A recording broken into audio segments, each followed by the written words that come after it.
আদায় করি আলহামদুলিল্লাহ। আবার শুকরিয়া আদায় করি যে আল্লাহ তাআলা আমাদেরকে এখনো সুস্থ রেখেছেন, এখনো আমাদেরকে জীবিত রেখেছেন, এজন্য আবারও করি আলহামদুলিল্লাহ। আমি বেশ কিছুদিন আগে এক জুমায় বলছিলাম যে আপনি আমি সতর্ক থাইকা হয়তো করোনার থেকে বাঁচতে পারবো, তো মৃত্যুর থেকে বাঁচার কোন উপায়। আমার কেন্দ্রে বারবার মনে আসছে যে দরুল ইসলাম মুরমুর যমুনা গ্রুপের মালিক বাঁচার জন্য বাংলাদেশি ডাক্তারকে দেখিয়েছে, চীন থেকে ডাক্তার আইনে স্পেশাল আইনে তা দিয়েও চিকিৎসা করছে, কিন্তু তারপর কিন্তু বাঁচতে পারে নাই, কারণ মৃত্যু নির্ধারিত হয়ে আছে।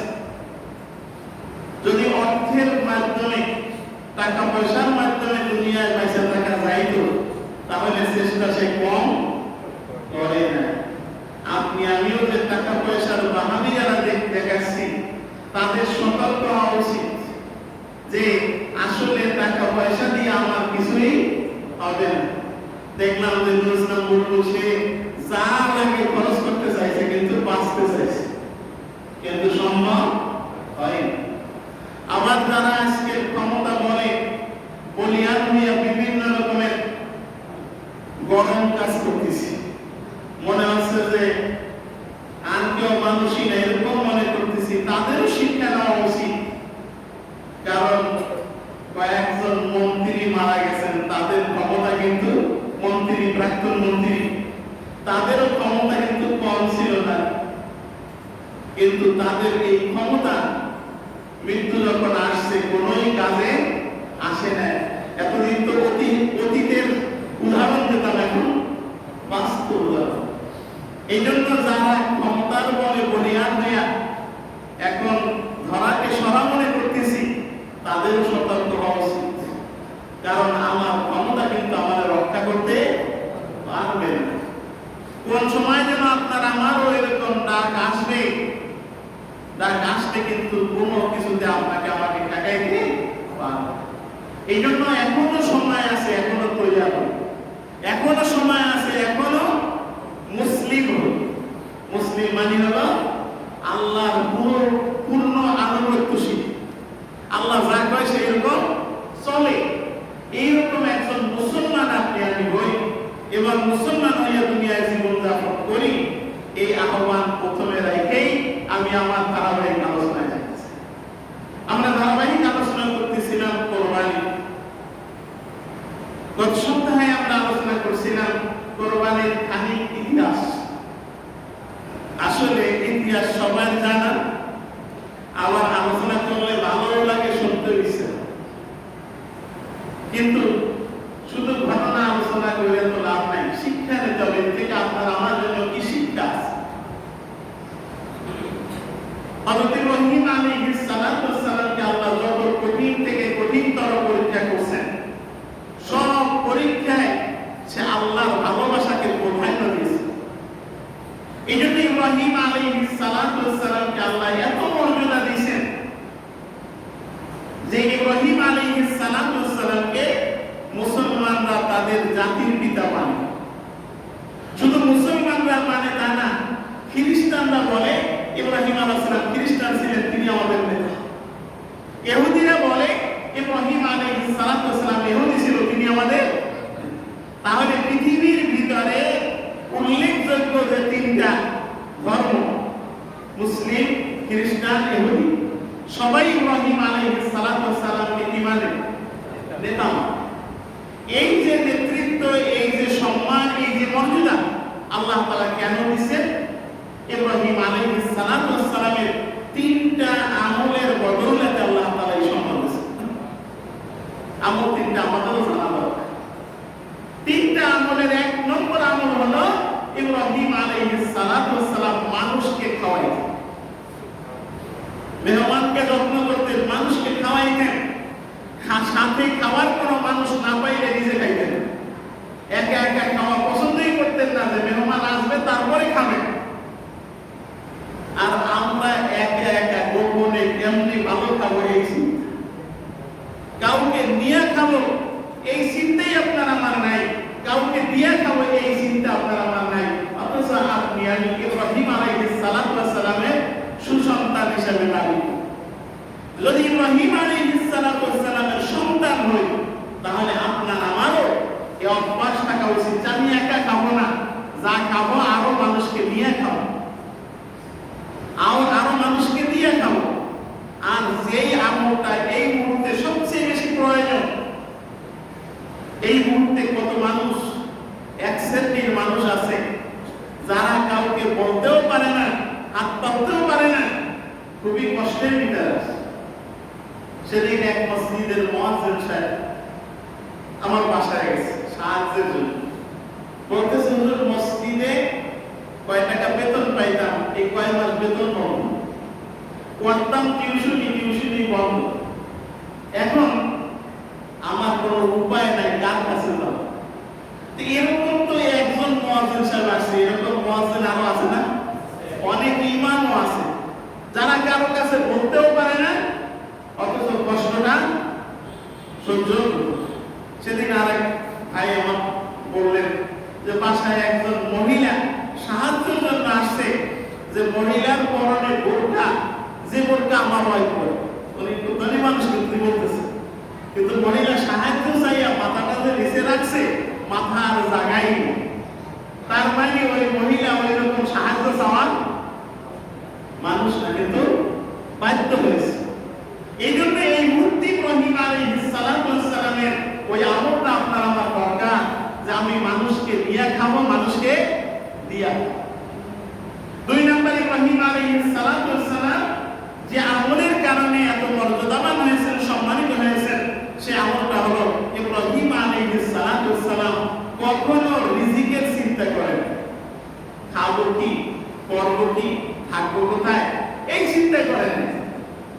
সব সময় তিনি মনে করছেন রিজিকের মালিক হচ্ছেন কে? আল্লাহ। আমার রিজিকের ব্যবস্থা করবে কে? আল্লাহ। সুতরাং আপনি আমি কিন্তু রিজিকের চিন্তায় বিমূঢ়।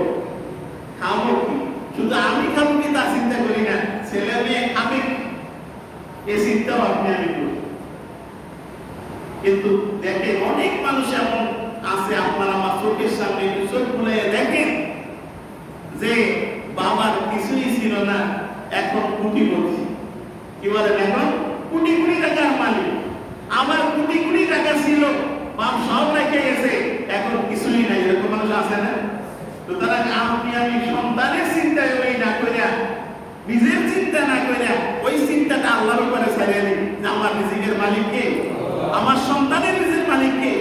আল্লাহ কিভাবে বলেছেন, নাহনু নারযুকুহুম ওয়া ইয়্যাকুম, আমি তোমাদেরও রিজিক দিই, তোমাদের সন্তানেরও দেব। আগে কইছে তাদেরকে রিজিক দেব, যে তাদেরকে রিজিক আমি দেব, তোমাকেও দেব। মানে আগে বলছে সন্তানেরটা দেবে আল্লাহ। সুতরাং রিজিকের মালিক একমাত্র আল্লাহ। আল্লাহ আপনার আমার যে কোনো ভাবে রিজিকের ব্যবস্থা করতে, মনে আছে না? বলছিলাম ওই যে জুলুল মিস্ত্রির এক ঘটনা, গত মনে হয় 2 সপ্তাহ আগে বলছিলাম যে কুয়ার ভিতরে পড়িয়া ওই কুয়ার ভিতরে রিজিকের ব্যবস্থা কে করছিলেন? এরপরে ইব্রাহিম আলাইহিস সালাতু ওয়াস সালাম যে 3 নম্বর আমলটি ছিল, যে আমলের কারণে আল্লাহ এত বড় দাওয়াত বানাইছেন, সেটা হলো আল্লাহর হুকুম আসলে তিনি সেইটাকেই প্রাধান্য দিয়েছেন, অন্য কোনো কাজ, অন্য কোনো কিছুকে প্রাধান্য দেন। আল্লাহর হুকুম এইটা আগে। আল্লাহ হুকুম করেছে সন্তান মরুভূমিতে রাইখা আসো, রাইখা আসেন। কেন রাখবো, কি জন্য রাখবে, এই প্রশ্নটা ছিল। আবার আল্লাহ হুকুম করেছেন, হুকুমও করেন না, স্বপ্নে দেখাইছে। যদি আমরা যখন ইতিহাস পড়ি তখন দেখি ইব্রাহিম আলাইহিস সালাম উট কুরবানি করছে, এই করছে, সে করছে। আসলে যেখানে কোরআনের সরাসরি কথা আছে সেখানে আমার ইতিহাস পড়ার দরকার। কোরআন বলতেছে ফালাম্মা বালাগা মা'হুস সা'য়া ক্বালা ইয়া বুনাইয়া ইন্নী আরা ফিল মানামি আন্নী আযবাহুকা ফানজুর মাযা তারা। যখন ইব্রাহিম আলাইহিস সালাতু ওয়াস সালামের ছেলে ইসমাঈল আলাইহিস সালাতু ওয়াস সালাম পিতার সাথে কোথাও যাওয়ার বয়স হয়েছে, তাফসীরের ভিতরে বয়সটা আসে 12 বছর, 13 বছর, 8 বছরের একটা বর্ণনা আছে। যাই হোক, পিতার সাথে কোথাও যাওয়া, মাকে রাইখা যাইতে পারে, পিতার সাথে থাকতে পারে,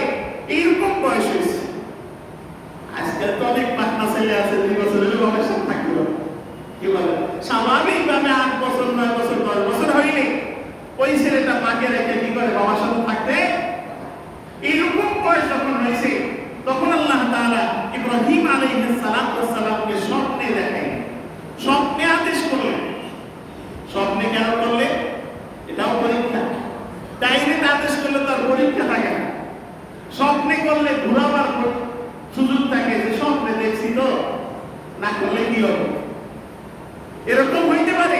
এই জন্য আল্লাহ তাআলা ইব্রাহিম আলাইহিস সালামকে যেহেতু পরীক্ষা করতেছেন, স্বপ্নে দেখে।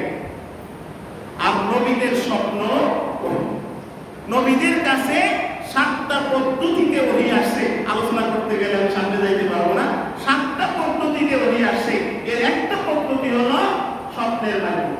হুজুর সাল্লাল্লাহু আলাইহি ওয়াসাল্লামের উপরেও স্বপ্নের মাধ্যমে ওহী আসছে।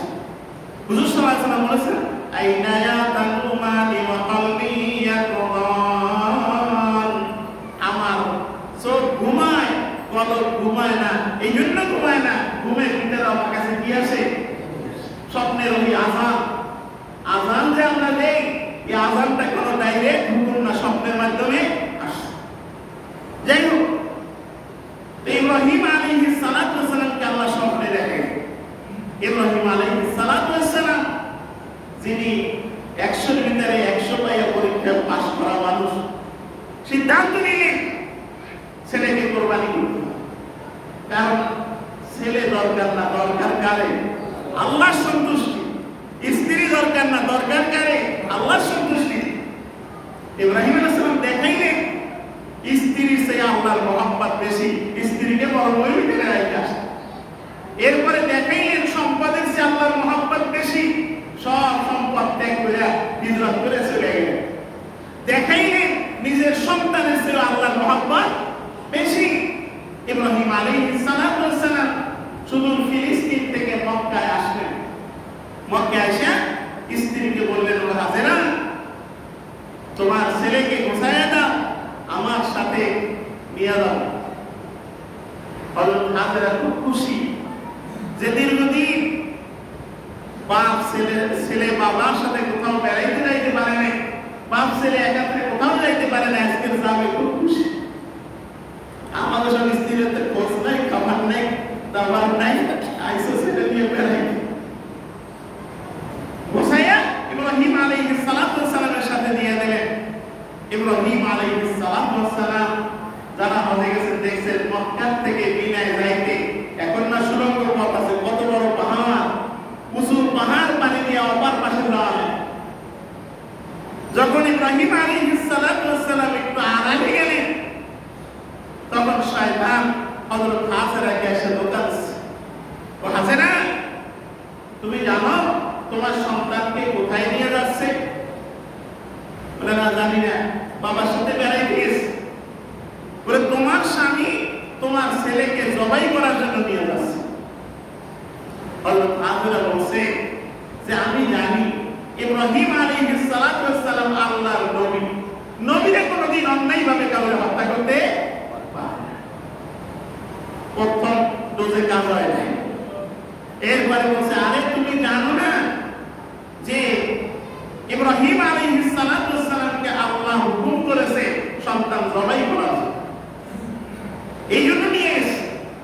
হযরত হাজেরা বলছে, ওরে ইবলিস, ওরে শয়তান, পৃথিবীতে কত মানুষ আছে, কত সন্তান আছে, কারো সন্তানকে আল্লাহ জবাই করতে বলে নাই, আমার সন্তানকে জবাই করতে বলছে, তাহলে আমার স্বামী কেন? আমি রাজি আছি।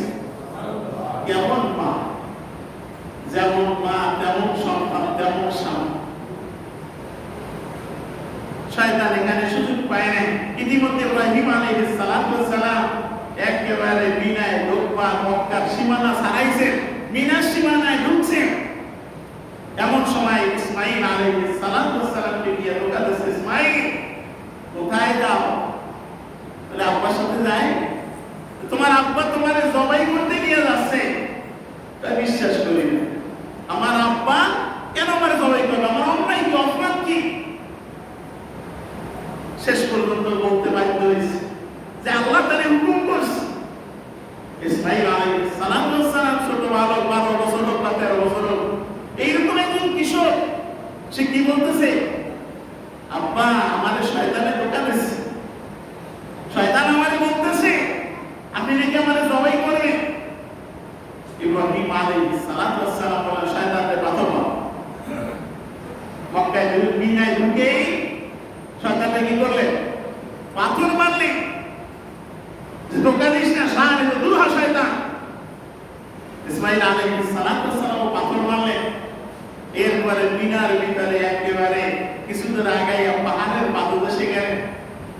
পাদদেশে গিয়া এইবার ছেলেকে বলতেছে, ইয়া বুনাইয়া ইন্নী আরা ফিল মানামি আন্নী আযবাহুকা ফানজুর মাযা তারা।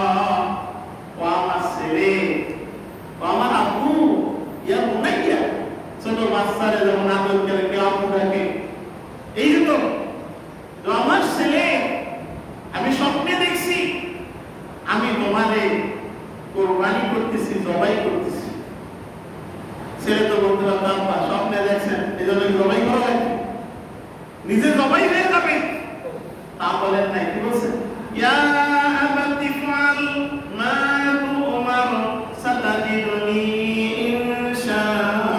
ইনশাআল্লাহু মিনাস সাবিরিন। আমার আব্বু, ইয়া আবাতি, আদরের নাম, বাবা, আল্লাহ যা বলছে তাই করেন, ঘুরে ফিরে করেন তা না। কি বলছে? ইয়া আবাতি ফাল, বাবা আল্লাহ যা বলছে তাই করেন। সাতাজিদুনি ইনশাআল্লাহু মিনাস সাবিরিন, আল্লাহর ইচ্ছায় আমি ধৈর্যশীল হব, ধৈর্যের সাথে এই হুকুম পালন করব। সুবহানাল্লাহ। তাহলে হুকুম হলো জবাই করা, জবাই করলে আমি ধৈর্যের সাথে কি করবে না, জবাই হব ইনশাআল্লাহ। এই জন্য ভবিষ্যতে কোনো কাজ করতে গেলে কি করতে হবে?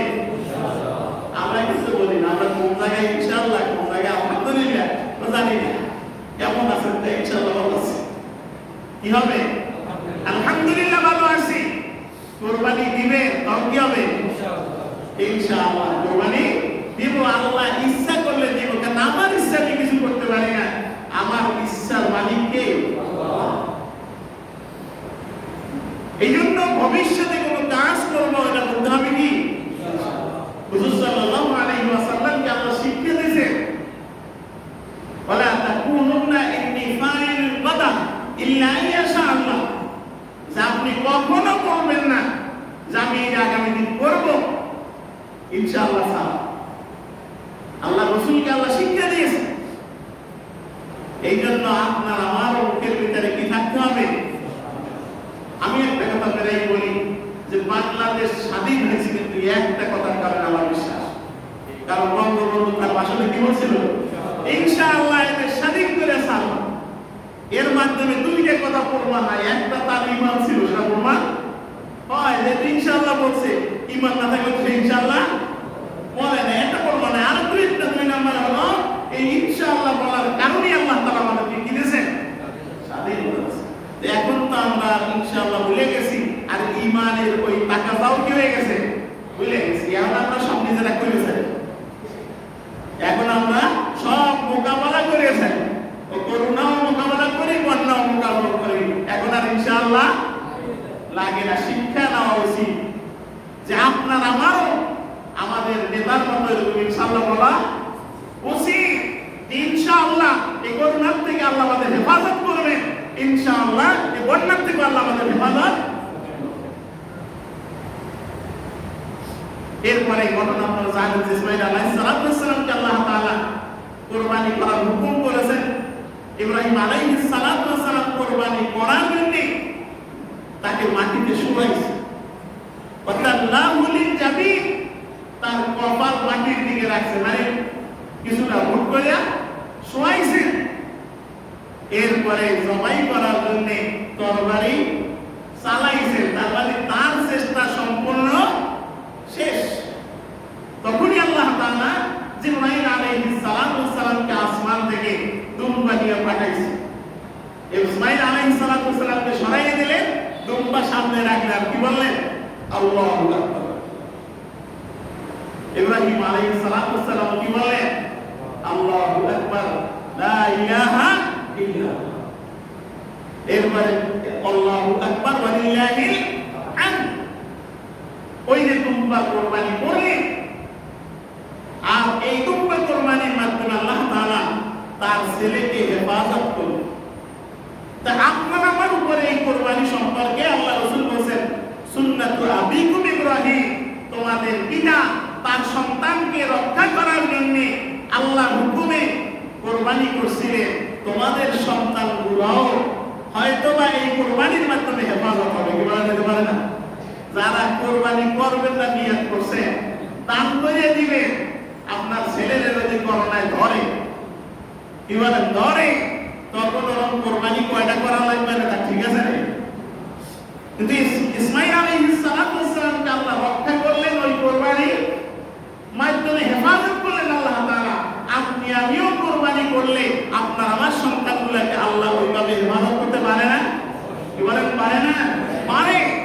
এই জন্য কোরবানি সম্পর্কে আল্লাহ রাসূল বলেন, ফাতুইতিহু বিহা নাফসা, আনন্দের সাথে কোরবানি করো, খুশির সাথে কোরবানি করো, মনের ভিতরে কোনো রকমের সন্দেহ রেখে কোরবানি করো না, আনন্দ চিত্তে কোরবানি। এখন বলতে পারেন যে এই কোরবানি আমাদের হানাফি মাযহাব অনুযায়ী ওয়াজিব, আর অন্য মাযহাবের সুন্নাতে মুআক্কাদা। সুন্নাতে মুআক্কাদাও কিন্তু একেবারে পালানো না। ওয়াজিব আর সুন্নাতে মুআক্কাদা কি রকম? পাশাপাশি, কাছাকাছি। এখন এই ওয়াজিব কাদের জন্য? তিন ব্যক্তির জন্য কোরবানি ওয়াজিব। ভালো করে মনে রাখবেন, এই কিন্তু মাসালা শুনতে। তিন ব্যক্তির জন্য কোরবানি ওয়াজিব। এক নম্বরে হলো মালিকে নিসাব। এই মালিকে নিসাব বছরে কয়েকবার আলোচনা করা হয়। রমজানে আলোচনা করা হয়, সদকায়ে ফিতরের আগে আলোচনা করা হয়, এই কোরবানির সময়ও আলোচনা। মালিকে নিসাব হলো বসবাসের ঘর, যে ঘরে সে বসবাস করে, ভাড়া দেয় না, বসবাসের ঘর, ব্যবহারের আসবাব, পরিধেয় বস্ত্র এবং চলাচলের জন্য যে গাড়ি, যে বাহন, এই কয়টা জিনিস বাদ দিয়া কারো কাছে যদি কোরবানির 3 দিনের মধ্যে যে কোনো সময় 1 ঘন্টার জন্য, আধা ঘন্টার জন্য, 15 মিনিটের জন্য যদি এই পরিমাণ সম্পদ আসে, তাহলে তার জন্য কি? মানে তার জন্য কি? এই কোন এক সময় মালিক হয়েছে, সারা বছর মালিক হওয়া লাগবে না। কোরবানির 3 দিনে যে কোনো সময়, কিছু সময়ের জন্য যদি এই সম্পদের মালিক হয়, তার জন্য কোরবানি ওয়াজিব। আর হুজুর বলেছেন, মান লাহু সাআতুন আন ইউদাহি ওয়া লাম ইউদাহি ফালা ইয়াকরাবু মুসাল্লানা। যেই রকম কোরবানি করার জন্য এক মুহূর্ত সময় পাইল, কোরবানি করলো না, সেজন্য আমার ঈদগাহের ধারে কাছে বসে। তার মানে ও নামাজ পড়বে কি? যার ঈমান আছে সে কি করবে? নামাজ পড়বে। তার নামাজ পড়া লাগে না কার? কি বলেন, বুঝেন না? নামাজ পড়া লাগে না কার?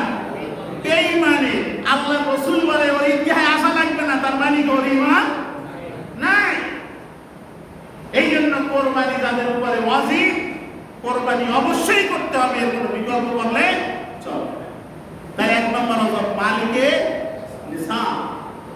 2 নম্বরে কোরবানি ওয়াজিব, মালিকে নিসাব না, মান্নত করছে, আল্লাহ তুমি যদি আমার এই লোকটা সারিয়ে দাও, আমি একটা কোরবানি করব। আল্লাহ তুমি যদি আমার এই বিপদটা দূর করে দাও, আমি একটা কোরবানি দেব। আল্লাহ তুমি যদি আমাকে এই জিনিসটা দাও, তাহলে আমি কি করবো? কোরবানি। এইরকম যদি কোনো কেউ মান্নত করে, তাহলে তার উপরে কোরবানি করা কি? তবে মনে রাখবেন, মান্নতের কোরবানির গোশত নিজেও খাইতে পারবে না, কোনো ধনী মানুষও খাইতে পারে না, সম্পূর্ণটা কি করতে হবে? তা করে। 3 নম্বরে কোরবানি ওয়াজিব, মালিকে নিসাব না, আর মান্নত করে না। গরিব মানুষ 10টা ছাগল পোষে, একটা ছাগল নিয়ত করছে যে এটা কি করবো? কোরবানি করবো। কি হয়ে যাবে? সেটা ওয়াজিব হয়ে যাবে। আবার গরিব মানুষ যে কোরবানির দিনে, কোরবানি আল্লাহ সবচেয়ে পছন্দনীয় ইবাদত, এই জন্য সে কি করছে? একটা ছাগল কিনছে বা গরু একটা ভাগ নিয়েছে, এই হইলেই তার উপরে কোরবানি কি হয়ে যাবে? ওয়াজিব হয়ে যাবে। সে এটা করলেই হবে। এই 3 ব্যক্তির উপরে কোরবানি ওয়াজিব। এছাড়াও কেউ যদি ওয়াজিব না কোরবানি করে, এখন কি করে? কোরবানি করে না, 5 কেজি গরুর গোশত কিনে। আছে না এরকম? 5 কেজি গরুর গোশত কিনতে গেলে এই কোরবানির সময় 3000 টাকা। এই 3000 টাকা দিয়ে ওই না করিয়া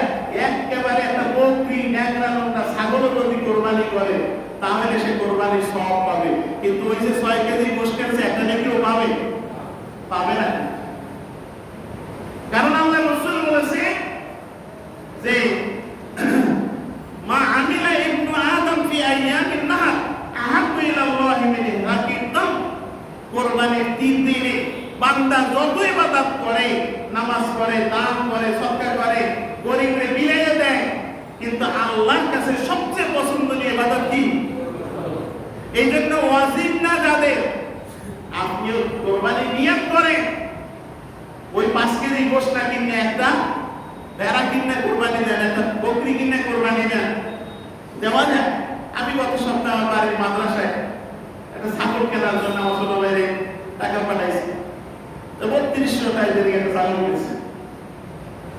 3200 টাকা দিয়ে একটা ছাগল কিনেছে, এই বকরি ছাগল, তাহলে এতে দিয়ে কোরবানি হবে না? তাহলে এরকম করা যায় যে আপনার কোরবানি ওয়াজিব না, সেও এভাবে কোরবানি করতে পারে। এরপরে বলে কোরবানি করব কি দিয়া? 6 প্রকারের প্রাণী দিয়া কোরবানি করা হয়, কিন্তু 6 প্রকারের প্রাণী শর্ত হলো গৃহপালিত হওয়া লাগবে, পণ্য পশু হইলে চলবে না। 6 ধরনের গৃহপালিত পশু দিয়া কোরবানি করা হয়। কয় ধরনের? মাসালা মুখস্থ করবেন, মুক্তি হয়ে যাবে। কয় প্রকারের প্রাণী? 6 প্রকার। 1 নম্বরে হলো উট দিয়া কোরবানি করা। আমাদের দেশে এইটা খুব রেয়ার, একজনের করতে পারে, উট দিয়া কোরবানি করা। 2 নম্বরে গরু, মহিষ। মহিষ দিয়াও কোরবানি করা যায়, মহিষের গোশত খাওয়া যায়। এটা আমাদের অনেক এলাকার মানুষ কিন্তু এখনো বোঝেও না। উত্তরবঙ্গে কিন্তু গরুর চেয়ে মহিষের দাম বেশি, এই জন্য মহিষ দিয়াও কোরবানি করা, গরু দিয়া কোরবানি করা যাবে। কয় প্রকার গেল? উট, মহিষ, গরু। আর এরপরে কোরবানি করা যায় দুম্বা, ভেড়া, ছাগল। এই 6 প্রকারে প্রাণী দিয়া কোরবানি করা। ইদানি একটা মাসালা আমাদের এক ভাইরা যারা আহলে হাদিস হিসাবে পরিচয় দেয়, এরা বলে যে ভাগে কোরবানি হবে না, ভাগে কোরবানি একমাত্র সফরের সময় হবে, অন্য কোনো সময় হবে না। পরিষ্কার সফর ছাড়াও হাদিস আছে। আবু দাউদের ভিতরে হাদিস কেন আছে যে ফিল বাকারাতে সাবুন ওয়া ফিল জাজুরে সাবুন, যে গরুতে 7 বার, উটেও 7 বার। এটা তো সফরের কথা। সফরের সময় তো উটে 10 ভাগের কথাও আছে। তো এখন এটাকে সীমিত করতেছেন না, যেখানে সফরের কথা সরাসরি ডাইরেক্ট নাই, সফর ছাড়াও আছে। এবং এই এদের ভিতরে আবার 2 গ্রুপ আছে। এক গ্রুপে কয় বাইরে করা যাবে না, আর এক গ্রুপে কয় করা যাবে। মানে নিজেদের মধ্যেও কি নাই, ইত্তেহাদ নাই, নিজেরাও ইখতিলাফ আছে। আর আমাদের হানাফি মাযহাব এবং সকল মাযহাবের উলামায়ে কেরামের ফতোয়া হলো যে উট, মহিষ, গরু এই 3 প্রাণীতে 1 থেকে 7 বার পর্যন্ত কোরবানি করা, তবে 7-এর বেশি করা যাবে না। আবার 7 জনে করলে সমান 7 ভাগে করতে হবে, ভাগগুলো কি হইতে হবে? সমান হইতে হবে। 1 থেকে 7 2 ভাগ 2 জনেও করতে পারে, 3 জনেও করতে পারে। আমার প্রত্যেকে মাসালা দেয় যে জোড়া লাগবে, জোড়া লাগবে। কোথায় যে মাসালা পায়? যাই 1 থেকে 7 জনে কোরবানি দেওয়া যায়। হয়তো আপনি মনের মতো একই মনে 7 জন পান নাই, পাইছেন কয়জন?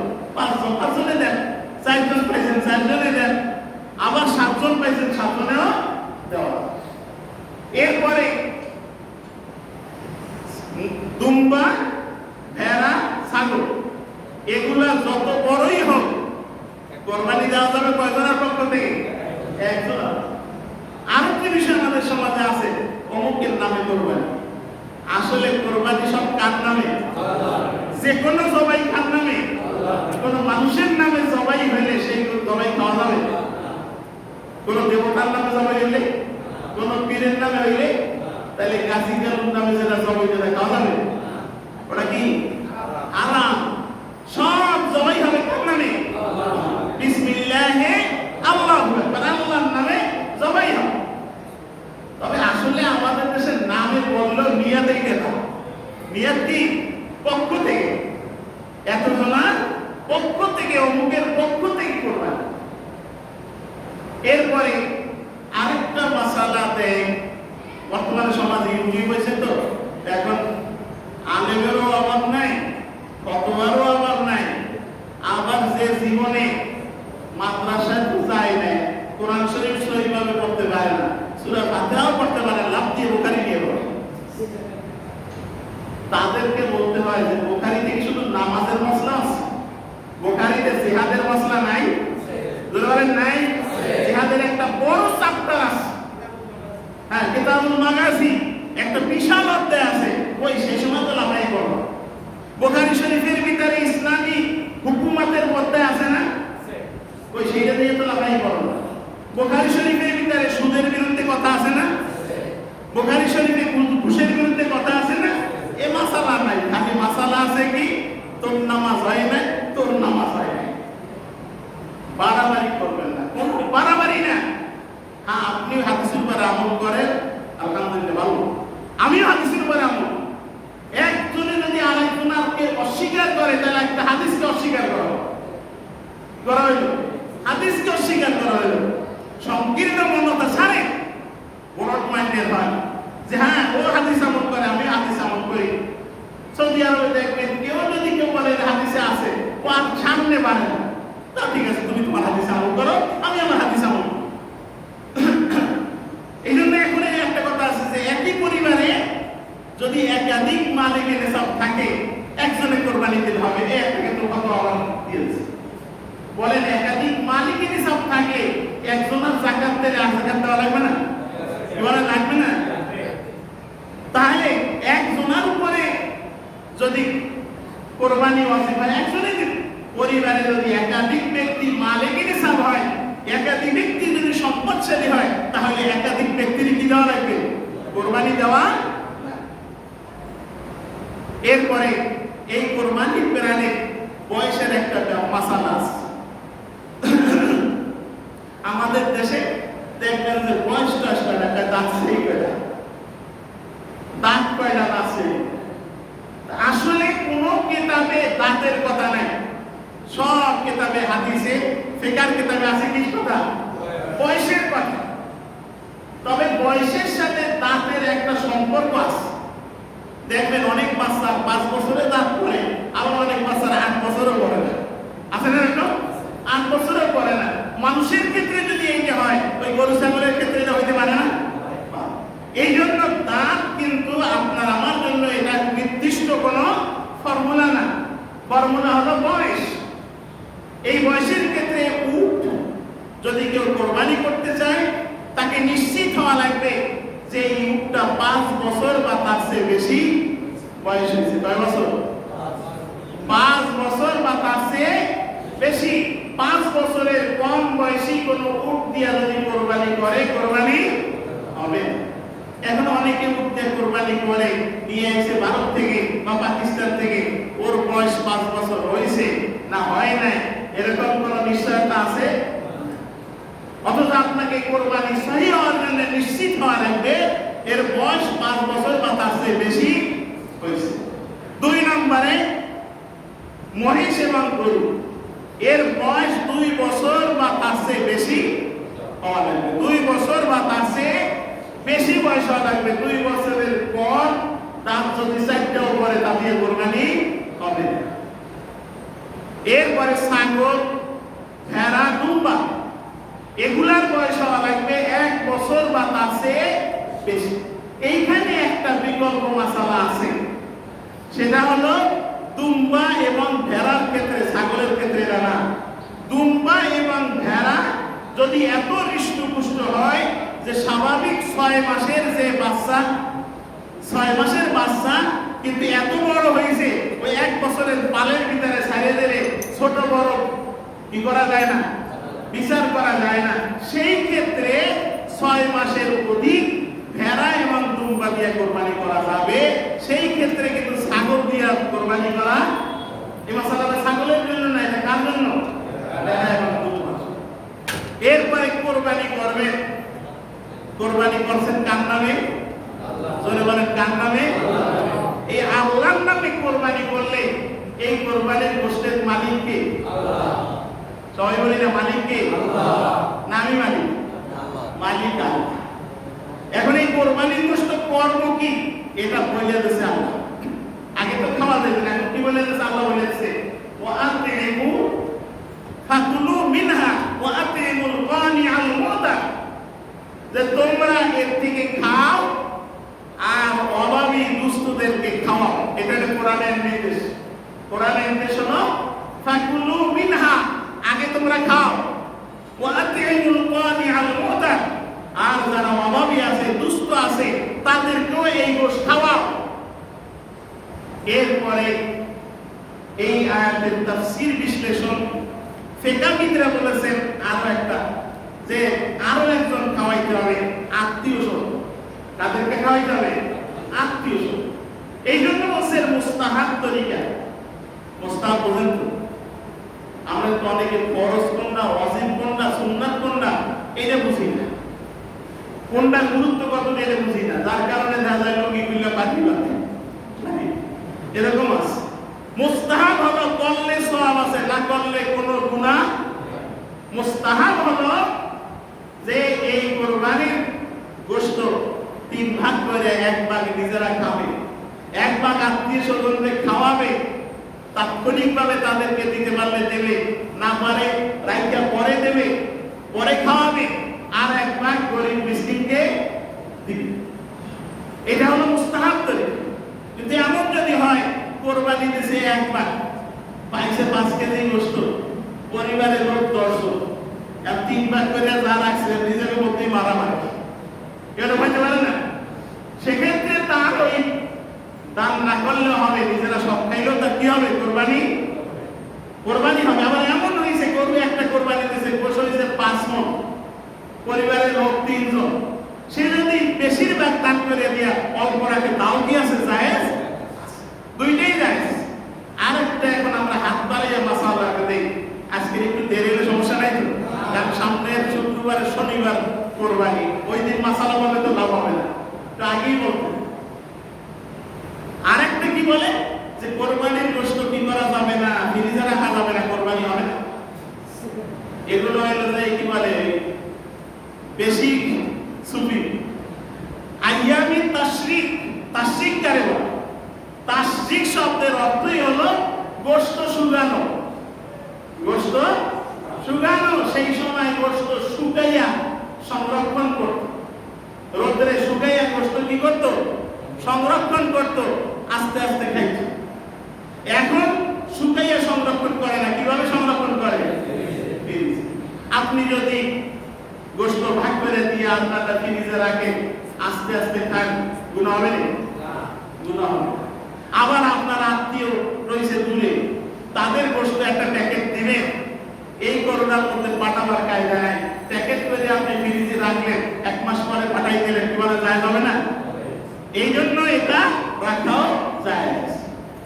এরপরে হচ্ছে কোরবানির গোশত আল্লাহ বলেছেন নিজেও খাইতে আর কি করতে? অভাবী দুস্থদেরকে দিতে। তাহলে কোরবানির চামড়া কি করে? চামড়া মশলা বানাবে না। চামড়া হলো 1 নম্বরে যদি আপনারা খাইতে পারেন খাইয়া যাবেন, জায়েজ আছে, হারাম না। কিন্তু তারপর খাওয়া মুরগির চামড়া খাইতে পারেন, হাঁসের চামড়া খাইতে পারেন, পাখির চামড়া খাইতে পারেন, গরুর চামড়া খাওয়া কি আছে? জায়েজ আছে। ছাগলের চামড়া খাওয়া জায়েজ আছে, যদি পরিষ্কার করে খাইতে পারে খান, মাসালায় নিষেধ না। কিন্তু কোন অবস্থায় বিনিময় করা যাবে না, কোন অবস্থায় বেচা যাবে না, কারণ আল্লাহ তাআলা বেচার অনুমতি দেয় নাই। খাইতে কইছে আর দান করতে কইছে। যেহেতু চামড়া আমরা খাই না, সেহেতু আমাদের কি করতে হবে? বলেন কি করতে হবে? দান করতে হবে। দান করার ক্ষেত্রে দেখেন, এই বাংলাদেশে এতিমখানা, লেল্লা বোর্ডিং, এগুলা চলে কিন্তু এই আগে ছিল বড় উৎস ছিল কোরবানি, কিন্তু এখন ব্যবস্থা এমন হয়েছে যে কোরবানির চামড়া রিক্সা ভাড়া দেওয়ার পয়সা হয় না। ওনাদের একটা চামড়া আইনিয়া রিক্সা ভাড়া দিচ্ছে 200 টাকা, বেচতে গেছে 150 টাকা, এরকম অবস্থা। তারপরেও এটা কিন্তু লিল্লাহ বোর্ডিং এতিমখানার বড় একটা আয়োজন। এই জন্য আপনাদের কোরবানির চামড়া এটা যে কোনো লিল্লাহ বোর্ডিং এতিমখানায় দেবেন, অথবা আপনার গরিব কোন আত্মীয় স্বজনও দিতে পারেন, তাদেরকেও দিবেন। সাথে সাথে যেহেতু আমাদের এই মসজিদ সংলগ্ন একটা মাদ্রাসা লিল্লাহ বোর্ডিং আছে, আপনারা সবাই জানেন, এবং এই মাদ্রাসা করার উদ্দেশ্যই ছিল আমাদের যে এখানে সব সময় কোরআন তেলাওয়াত হবে, কবরবাসীদের জন্য সব সময় দোয়া হবে। এই উদ্দেশ্য নিয়েই মাদ্রাসা করা। দীর্ঘদিন মাদ্রাসা বন্ধ ছিল, আলহামদুলিল্লাহ এই মাসের শুরু থেকে মাদ্রাসা কি হয়েছে, খোলার অনুমতি পাওয়া গেছে, বলছে ছাত্ররাও আসছে, আলহামদুলিল্লাহ তারা খাচ্ছে বোর্ডিংয়ে, কিন্তু আয় তো আগের মতো নাই। এই জন্য মাদ্রাসার পক্ষ থেকে আপনাদের কাছে আবেদন, আপনাদের কোরবানির চামড়াটা যাদের একান্ত অন্য জায়গায় দেওয়া না লাগে তারা এখানে দান করবে। এবার আমরা রাজি আছেন ইনশাআল্লাহ? এখানে দিবেন। আপনাদের কাছে মাদ্রাসার পক্ষ থেকে একটা চিঠিও যাবে, টাকা আদায় করার সময় চিঠিটা আপনাদের কাছে দিবেন। আপনারা এটা মনে রাখবেন। এর কোরবানি সম্পর্কিত বাকি আলোচনা ইনশাআল্লাহ আমরা সামনের সপ্তাহে করব। তবে আরেকটা আলোচনা রয়েছে, গত সপ্তাহে রোজা মশলা বলছিলাম, মনে আছে না? রোজা আরেকটা বলছিলাম, কি মনে আছে? গোট কাটা, নাম কাটা, এই মশলার সাথে বলছি। আরেকটা আছে যেটা সামনের শুক্রবারের আগে আমল করতে হবে, সেটাও ওয়াজিব। সেটা হলো তাকবীরে তাশরিক। তাকবীরে তাশরিক, তাকবীর করতে হবে প্রত্যেক ফরজ নামাজের পরে কমসে কম একবার করতে হবে। তাকবীরটা কি? আল্লাহু আকবার, আল্লাহু আকবার, লা ইলাহা ইল্লাল্লাহ, আল্লাহু আকবার, আল্লাহু আকবার ওয়া লিল্লাহিল হামদ। এটা পুরুষও যেমন করতে হবে, মহিলাদেরও করতে হবে। মালিকি আজকের মাসালা বলবেন, তাদেরকেও সতর্ক করবেন। আর এই তাকবীরটা করতে হবে 9 জিলহজ, 9 জিলহজ ফজর থেকে শুরু করে 13 জিলহজ আসর পর্যন্ত। 9 জিলহজ ফজরের পর থেকে শুরু, শেষ হবে 13 জিলহজ আসরের। আর একটা মাসালা, যে রোজা যারা সব না রাখতে পারেন, 9 দিন রোজা রাখা অনেকের পক্ষে কঠিন হবে।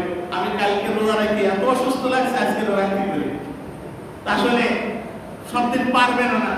তাদের জন্য 9 জিলহজ রোজা রাখা। 9 জিলহজ রোজা রাখার ফজিলত সম্পর্কে হাদিসের ভিতরে আসছে, আগের 1 বছরের গুনাহ আর ভবিষ্যতে 1 বছরের গুনাহ আল্লাহ মাফ করে দেবে। অন্য কোন আমলে ভবিষ্যৎ মাফ করবে, এটা কিন্তু হাদিসে এই একটা আমলে যে 9 জিলহজের রোজা, আরাফার দিনের রোজা, হাদিসের ভাষা হলো ইয়াউমে আরাফা। আরাফার দিনের রোজা যদি কেউ রাখে, তার অতীতের 1 বছরের গুনাহ আল্লাহ মাফ করবে, ভবিষ্যতের 1 বছরের গুনাহ মাফ করবে। এখন ইয়াউমে আরাফা কোন দিন? হাদিসে হলো ইয়াউমে আরাফা। এটা নিয়ে একটা জঞ্জাল যে আমাদের দেশের 9 তারিখ না সৌদি আরবে 9 তারিখ। আসলে ইয়াউমে আরাফা যদি বলা হয়, আরাফার দিন এটা সৌদি আরবই হয়, আর কোরবানি হয় না, কারণ ওই জায়গায় হজ হয়। সেই হিসাবে যদি কেউ ধরে, তাহলে সৌদি আরবের 9 তারিখ হলো ইয়াউমে আরাফা।